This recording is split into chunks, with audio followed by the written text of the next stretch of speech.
The topic I'd like to talk about briefly is common sense. And what people mean when they say a man has common sense is uncommon sense. And usually they don't mean that the man has a narrow little activity he's good at, like knitting sweaters, and he sticks to that. What they mean is a man that can operate over a pretty broad range of human territory without making any big boners. And that is a very important thing to be good at, and the question is how you get it. I was very lucky in my own life because every place I looked, at the pinnacle, there was a guy that was better than I was. And one of my father's best friends was a great surgeon with a vast mechanical ability.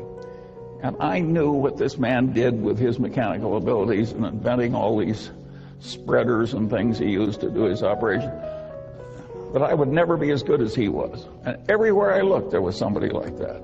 And there was all this folly out there, and I suddenly realized, if I just avoid all the folly, maybe I can get an advantage without having to be really good at anything.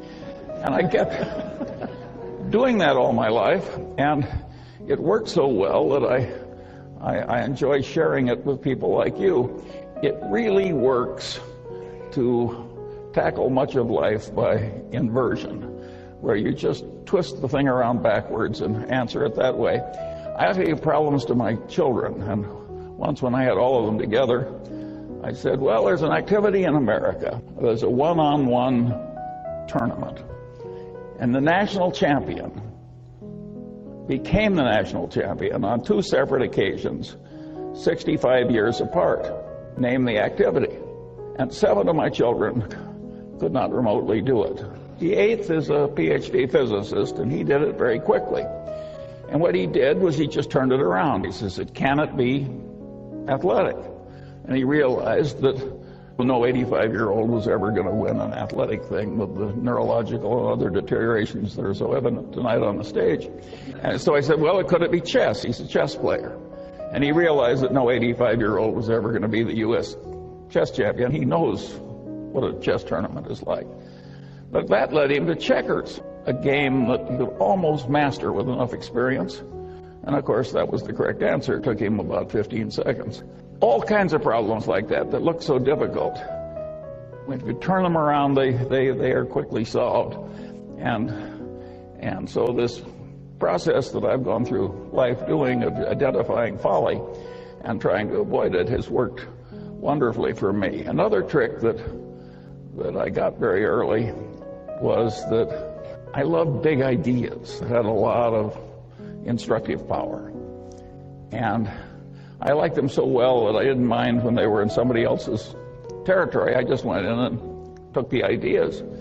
So I paid no attention to the territorial boundaries of academic disciplines. And I just grabbed all the big ideas that I could, and then I used them in daily activity to solve problems and amuse myself and do self-education and so forth. Well, that makes me a collector. I'm a collector of inanity, and I've cataloged the inanities on structures in my head, and it's been a wonderful thing to do. If you stop to think about it, how many unhappy collectors do you know?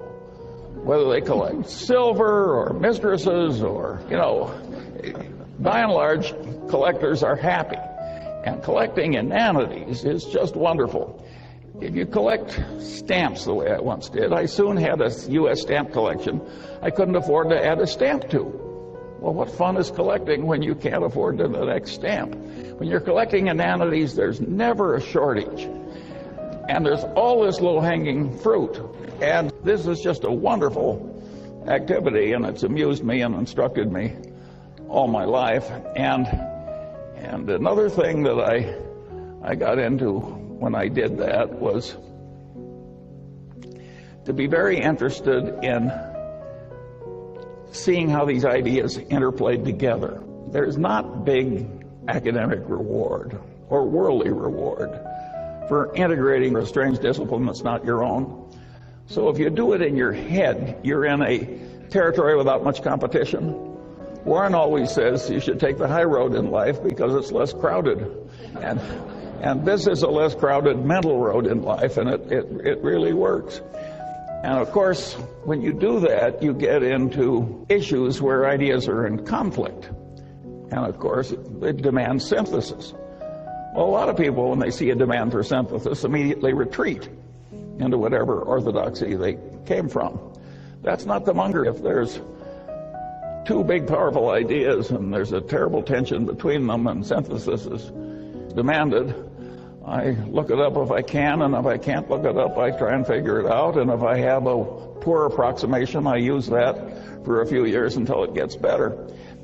And of course, if you grab the big ideas in all the disciplines, by definition, you're a man with multiple tools, so you're less likely to commit the inanities of the people who twist every problem into being a nail.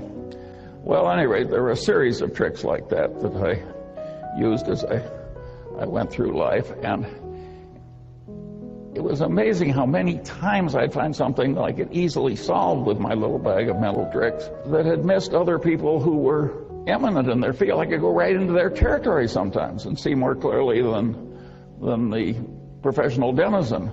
But it's a very good way to invest.